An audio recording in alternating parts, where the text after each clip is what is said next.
L'inchiesta su Girgenti Acque il giorno dopo. Ad Agrigento, e non poteva essere diversamente, ha fatto tanto rumore la notizia che ad essere coinvolti sono uomini delle istituzioni e non semplici funzionari.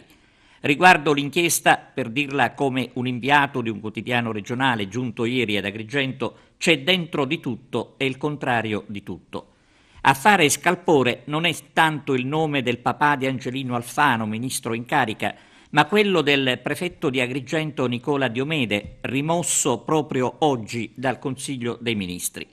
Questa al momento è l'unica novità di rilievo legata all'inchiesta su Girgenti Acque. Nuovo prefetto della città dei Templi è stato nominato Dario Caputo, vice capo di gabinetto del ministro della coesione territoriale Claudio De Vigenti. Alcune indiscrezioni davano per certa già da ieri la rimozione del dottor Diomede, il cui ufficio era stato perquisito nei giorni scorsi dagli investigatori.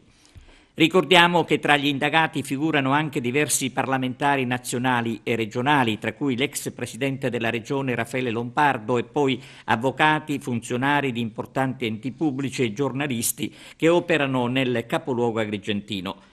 L'inchiesta della magistratura, con il coordinamento del procuratore di Agrigento Luigi Patronaggio, ipotizza nei confronti delle 73 persone i reati di associazione a delinquere, corruzione, false comunicazioni sociali e truffa.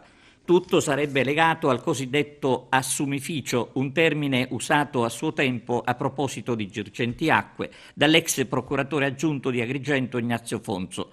Alla base delle indagini in corso ci sarebbero anche delle intercettazioni al vaglio degli inquirenti. Ma come detto, l'unica novità che si registra a proposito dell'inchiesta è il cambio al vertice della prefettura di Piazza Vittorio Emanuele, dove a breve dovrebbe insediarsi il nuovo prefetto di Agrigento, Dario Caputo.